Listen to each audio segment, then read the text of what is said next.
Eso es. Ahí está. No se ve, no se ve el punto. ¿Dónde está? ¿Dónde está? Vamos de nuevo. Segundo intento.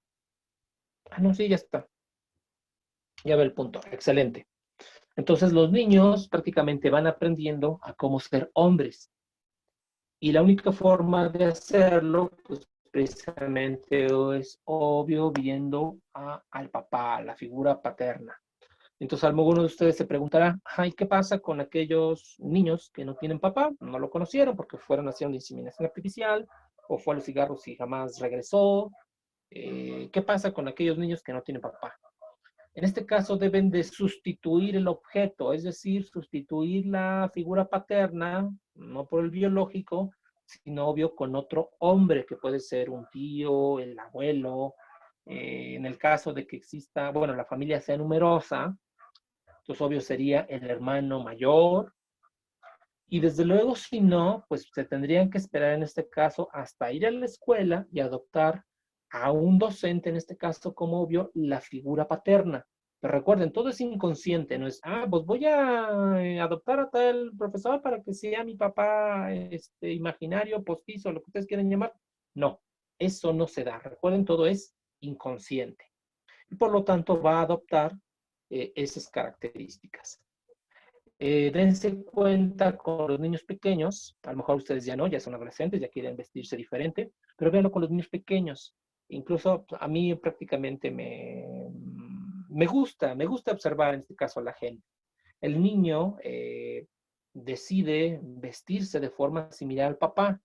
Le compran algo, no, yo quiero algo con mi papá, o yo quiero un pantalón de mezclilla igual el papá, un sombrero, un cinturón, un portafolio. Entonces, obvio, tratan de eh, imitar, en este caso, a la figura paterna. Eso es en cuanto a los hombres. Eric Omar levantó la mano, escuchamos. Disculpe, profe, ¿y por qué se debe mucho, bueno, por qué se debe esto de que los niños pequeños así les gusta vestirse como su papá? Porque en este caso es la figura, digamos, idealizada de lo que es un hombre. Y los niños les gusta aprender. Y entonces es prácticamente como algo, yo cuando sea grande quiero ser como mi papá. De hecho hay una canción de Topollillo, pues a lo mejor ustedes la escucharon, a lo mejor no, como mi papá, Ay, sí, es como mi un papá. rolón. ¿Perdón, cómo? Yo lo ¿Un rollo? bailé en el kinder. De hecho, habla precisamente del psicoanálisis, de deseos conscientes e inconscientes. Qué lindo sería parecerme a mi papá, es decir, la forma en que piensa, en cómo actúa. Y obvio, si tuvieron un papá excelente, pues digamos que hay muy poco margen de error.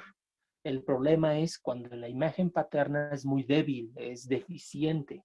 Pues por eso vemos en la actualidad muchos problemas y más en la sociedad mexicana. Por ejemplo, al menos en estratos socioeconómicos bajos, la figura paterna se encuentra ausente, es decir, hay abandono. ¿Y qué va a dar como resultado? Que cuando estos niños crezcan, pues también van a estar embarazando a mujeres y después se van a ir para jamás regresar. Y entonces esto se convierte en una especie de círculo vicioso. Padre defectuoso crea hijos defectuosos que cuando estos crezcan, también adivinen qué, se convierten en padres defectuosos y así sucesivamente hasta el punto en que cada uno cobre conciencia y entonces rompa con el círculo. Eso es muy bien. Entonces, ahora les toca a las mujeres. En este caso, los neopsicoanalistas dicen que algo similar ocurre con las mujeres, pero desde luego en un sentido opuesto. Se dice, recuerden, psicoanálisis es una teoría de 200 años, en un ambiente represor, donde la figura principal es el hombre y el pene, pues obvio, se decía en este caso que las mujeres nacen con esa creencia de que han sido castradas, es decir, que eran niños, pero como algo hicieron mal, pues les cortaron el pene, les cortaron los genitales. Bueno, es algo absurdo en la actualidad. Y que esto trae como consecuencia precisamente que las niñas, de acuerdo con la teoría psicoanalítica, sientan envidia de los hombres, porque sí tienen pene. Y desde luego que van a sentir un apego emocional, un apego erótico por el padre opuesto, que en este caso obvio sería su papá, refiriéndonos obvio al género. Y en cierta forma, a través de la experiencia, sí se puede comprobar, al menos parcialmente, esto. ¿Por qué? Resulta que las mujeres, podemos decirlo así, y obvio desde siendo niñas, ¿quién es el hombre, el único hombre que realmente conocen en su vida? Pues es el papá, porque prácticamente está de ahí desde su nacimiento. Bueno, si es que tienen un papá. Y obvio, lo mismo ocurriría con los hombres. ¿Quién es la mujer que realmente conocen o deberían conocer? Prácticamente es la mamá, porque es prácticamente de toda la vida. En consecuencia, de forma inconsciente, como ya incluso lo comentamos con la canción, todo eso se va interiorizando. Y por lo tanto, cuando estas niñas crezcan, pues qué hombre o qué tipo de hombre van a buscar, pues alguien que se parezca precisamente a su papá. Y obvio, no de forma física, sino de carácter, de inteligencia, de habilidades. Pero eso también, obvio, trae un problema, porque como lo hace de forma inconsciente, va a buscar un hombre que se le parezca a su papá, ya sea de forma positiva o negativa. Y entonces, obvio, si tuvieran un padre excelente, pues no se van a conformar con cualquier piltrafa, van a buscar realmente a un hombre que se le parezca, que tenga la fortaleza del padre que tuvieron, y desde luego obvio que no van a aceptar menos. Incluso eso se comprobó con la misma vida del doctor Freud. Él tuvo un montón de hijos. Como buen judío, tuvo muchos hijos. Y una de sus hijas, Ana Freud, que fue una de las menores, eh, idealizó mucho a su padre. Se puede decir que hubo un enamoramiento. ¿Y qué trajo esto como consecuencia? Que Ana Freud jamás se casó porque jamás encontró a un hombre que se le pareciera intelectualmente a su padre, porque realmente a él lo veía como casi como una superestrella. Y por lo tanto, jamás se casó porque no encontró a alguien que le llegara a los talones. Ahí lo tenemos. A través de esta teoría, entonces, Freud pensó en los tres posibles resultados, en este caso del complejo de castración en las niñas, es decir, que no superaran esta etapa. Ahí las tenemos, ahorita vamos a explicarlas. Hay que tener mucho cuidado. Recuerden, es una teoría de hace 200 años y que desde luego que ahorita nos costaría trabajo, obvio, entenderla y aceptarla. Opción número 1, que las niñas desarrollaran una inhibición sexual o su opuesto, una neurosis sexual, desde luego. Entonces, ¿qué sería una inhibición sexual?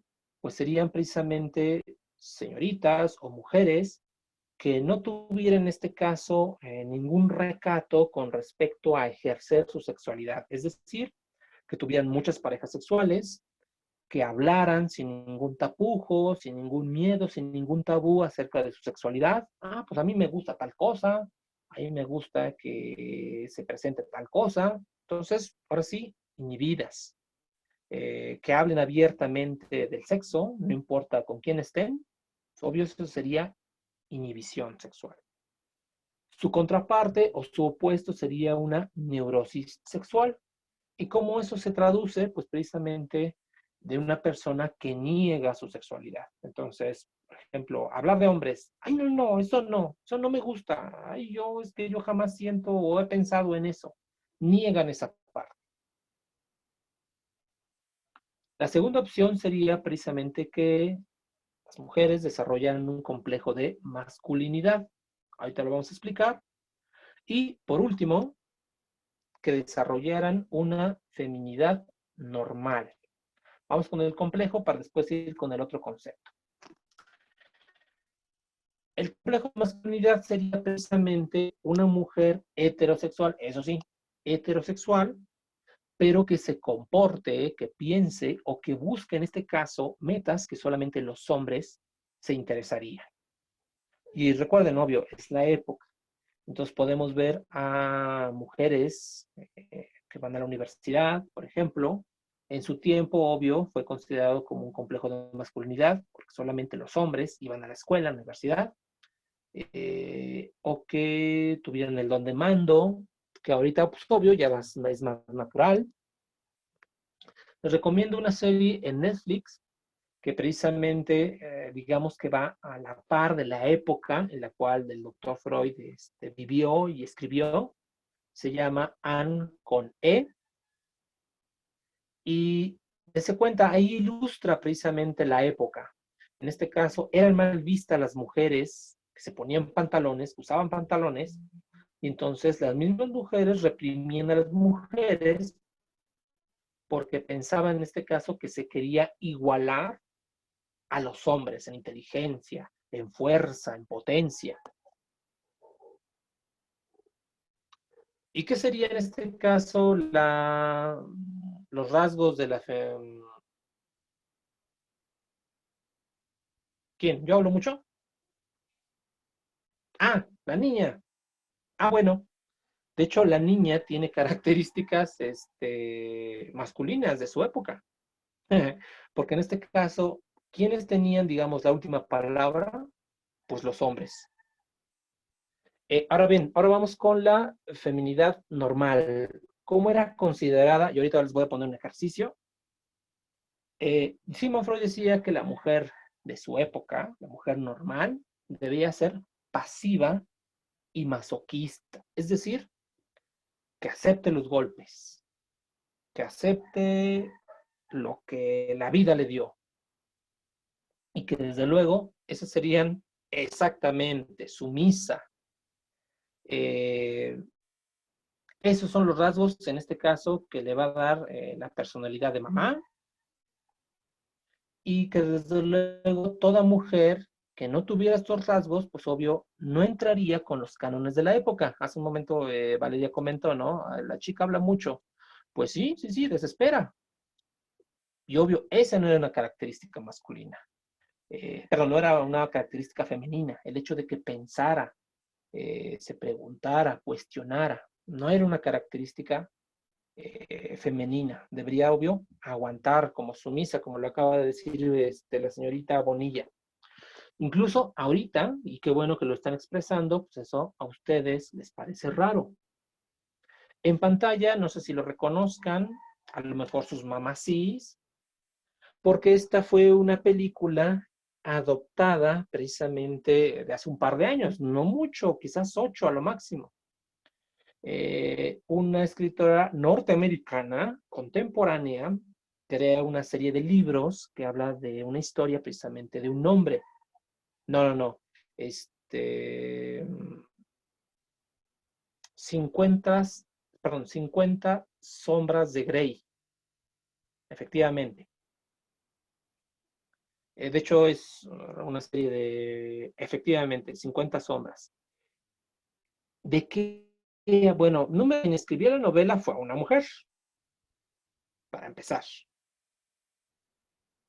¿Y qué habla esta historia? Pues precisamente de Christian Grey, aquí lo tenemos, un hombre atractivo, millonario, y desde ahí comenzamos a ver por dónde va la historia y lo mal que va la sociedad, y más la norteamericana. Entonces, es el excelente partido, ¿no? Joven, atractivo y con dinero. Pero resulta que él es sádico, es decir, le causa placer precisamente el lastimar a las mujeres de forma física, emocional y desde luego moral. Y entonces aquí tenemos a Anastasia Steele, una mujer pasiva, sumisa y además masoquista, que le gusta que le den. Y entonces ahí vemos cómo la sociedad norteamericana... Ah, perfecto. ¿Cuál es la diferencia entre el sadismo y el masoquismo? Bueno, esos dos conceptos, digamos que se complementan. El sadismo es precisamente cuando la persona siente placer en lastimar a otros, degradarlos, ya sea de forma física, intelectual, moral, en fin. Y en este caso, el masoquismo es su opuesto. Es decir, pues una persona que disfruta, siente placer cuando se le lastima de forma física, cuando se le humilla, cuando se le maltrata. Entonces, esta pareja, adivinen qué, es, digamos, una representación de una relación sado-masoquista, en donde uno golpea, uno maltrata, la otra recibe y se siente feliz. Ujú, efectivamente. Entonces, es increíble que esta novela y esta película haya tenido tanto éxito en una sociedad posmoderna y más la norteamericana. ¿Qué significa eso? Pues que en el fondo, en el inconsciente, incluso todavía esta generación es posible que tenga rasgos masoquistas. Érico Mar, te escuchamos. Adelante. Y disculpe, profe, el sadomasoquismo es algo normal o pues es una cosa mental como tal. Muy bien que haces la pregunta. Es considerada como una parafilia, es decir, un trastorno sexual. En pocas palabras, eso no es normal. No es normal que las personas sientan placer en lastimar o degradar a otras, y desde luego no es normal que una persona experimente placer cuando se le golpea o se le humilla. De hecho, eso es totalmente denigrante. E incluso, obvio, Está regresando, raro. sí, es muy raro y no debería de ser. Entonces, es increíble, retomando el comentario y aunando con tu pregunta, no es normal que una sociedad acepte y le haya gustado esta historia, incluso a aquellas personas que vieron la película y que abarrotaron el cine, pues adivinen qué, en su mayoría eran mujeres. Entonces, es una parte contradictoria, ¿no? En tiempos de igualdad, en donde se busca la equidad de género, las mujeres se hayan enamorado de esta historia. Y es verdaderamente increíble. Muy bien, muy bien. Recuerden, expresen sus dudas, sus comentarios para enriquecer esta clase. Ah, obvio, regresando al tema, ¿cuál sería la fijación en esta etapa? Las tenemos en pantalla y desde luego que todos se traducen en dificultades en la formación precisamente del super yo. Tenemos los tres ejemplos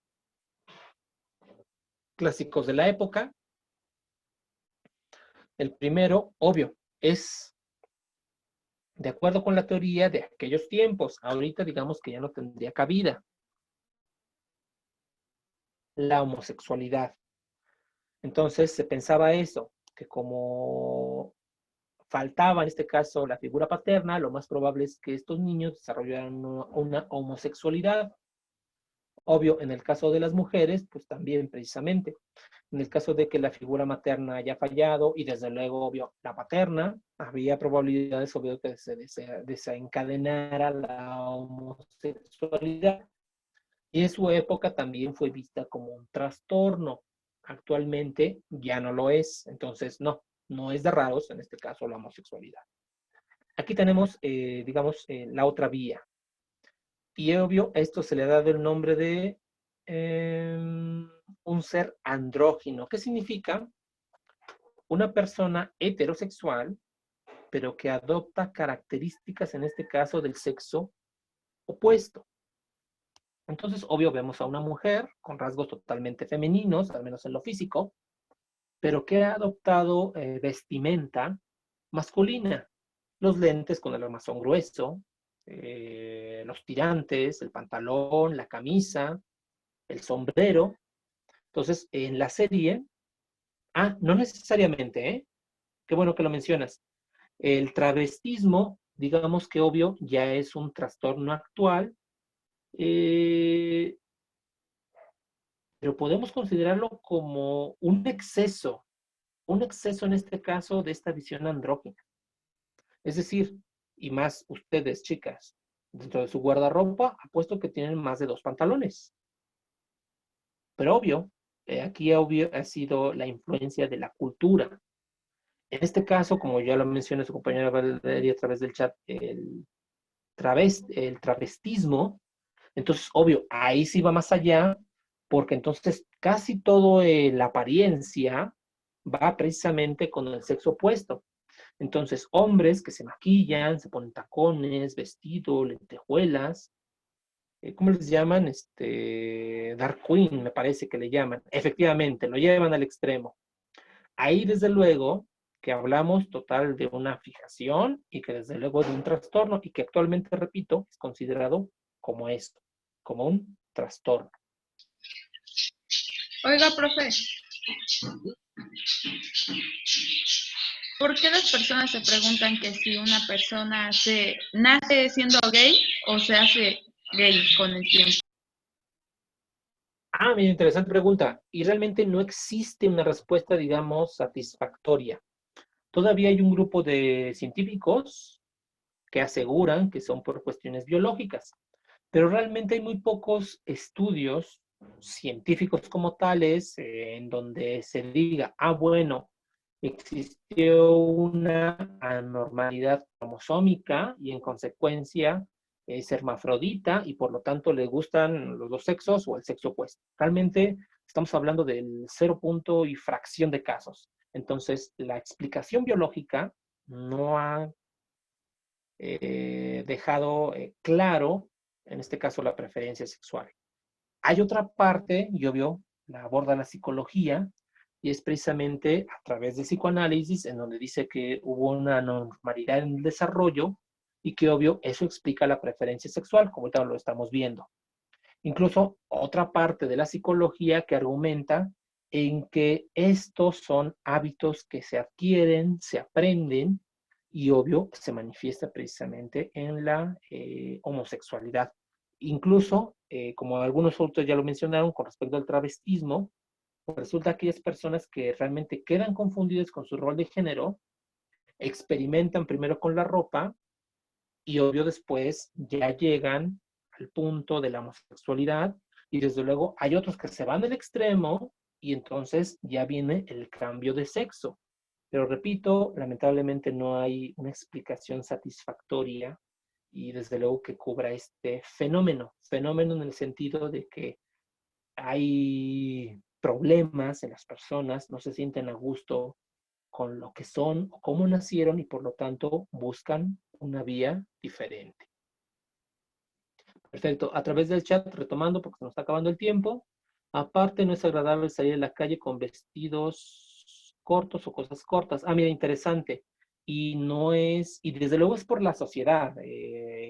Lamentablemente los hombres no hemos aprendido a admirar en este caso al sexo opuesto. Entonces, sí, lamentablemente somos muy vulgares. Bueno, me incluyo para que nadie se sienta lastimado.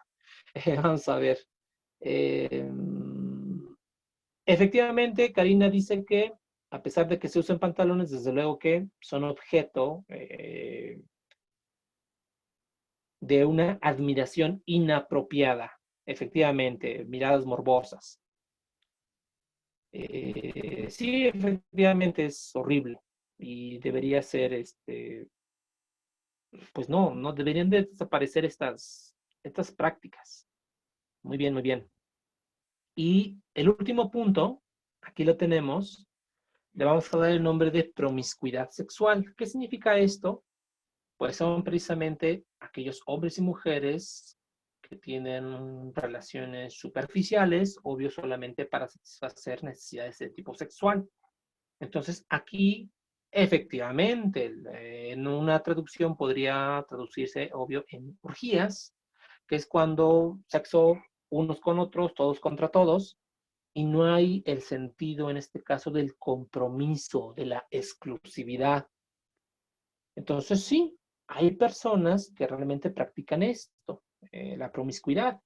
Entonces por aquí están conociendo a alguien que en relaciones sexuales o de pronto coinciden con un amigo, tienen relaciones sexuales o definitivamente lo tienen con un desconocido, con personas mayores, con personas menores, con personas de su mismo sexo. Entonces, prácticamente son aquellas que están probando por la vida. Entonces, como lo hemos estado mencionando, también no es una conducta normal. Eso es muy bien. Si no hay más dudas, no hay comentarios. Efectivamente, todos contra todos. Incluso algunos de ellos llegan al punto de que las relaciones sexuales con humanos ya no les satisfacen, incluso prueban con objetos y con animales. Entonces, obvio, ya llegan al extremo del extremo. Y desde luego también son consideradas como trastornos sexuales o parafilias. Muy bien, nos iríamos con la etapa que se llama latencia. A ver, una pregunta del chat. El retrato de Dorian Gray, sí se ve mucho el sadomasoquismo. Retrato de Dorian Gray. Bueno, ahorita en este momento no recuerdo ningún pasaje obvio de la novela que hable acerca de esas prácticas. En las novelas que te mencioné de 50 sombras de Grey, ahí sí, sadomasoquismo hasta para aventar hacia arriba. Pero no, en este momento no recuerdo una parte de la novela que haga respecto a eso. ¿Te gustaba que no? Ah, mira, sí, sí, sí. Entonces, así, desde luego que hablamos parte en este caso, repito, cuando a alguien le gusta que lo lastimen, como estamos hablando de la parte masoquista, y efectivamente el quien accede, pues esto está practicando la parte del sadismo. Muy bien, interesante, qué bueno que ya nos estás recordando estas partes. Sí, entonces sí, eh, para concluir, sí, en este caso, en la conducta de Dorian Gray, tiene que ver estas prácticas sexuales, que desde luego no son normales. Muy bien, en la etapa de latencia, que va de los 5 años a la pubertad, aquí la niñez tiene un periodo de una relativa calma con respecto a sus impulsos sexuales. ¿Qué significa eso? Que hay un control, en este caso, de la energía libidinal, y entonces, aparentemente, hay calma. ¿Qué significa? Que los niños se juntan con los niños y las niñas con las niñas. Y cada uno hace cosas propias de su género. Aquí lo represento con estas imágenes. Entonces, los niños, deportes de contacto, leer historietas, y entonces no aceptan fácilmente la compañía de alguna niña. Y el caso opuesto, las niñas se reúnen para peinarse, maquillarse, dibujar, escribir poesía. Incluso en esta novela, en esta serie que les había comentado, ahí digamos que es la máxima expresión, ¿no? Se juntan las niñas para escribir poesía. ¿Qué pasa con las niñas de la actualidad? Pues realmente no hay mucha diferencia. Y les coloco esta imagen precisamente porque la muñeca Barbie es precisamente uno de los juguetes que más se consume en esta etapa. Y obvio, regresamos con este comentario de la muñeca Barbie el día miércoles. Se nos ha acabado el tiempo. Muchas gracias por su participación. Cuídense mucho. Nos vemos. Lávense las manos. Gracias. Bye, bye. Adiós, profe.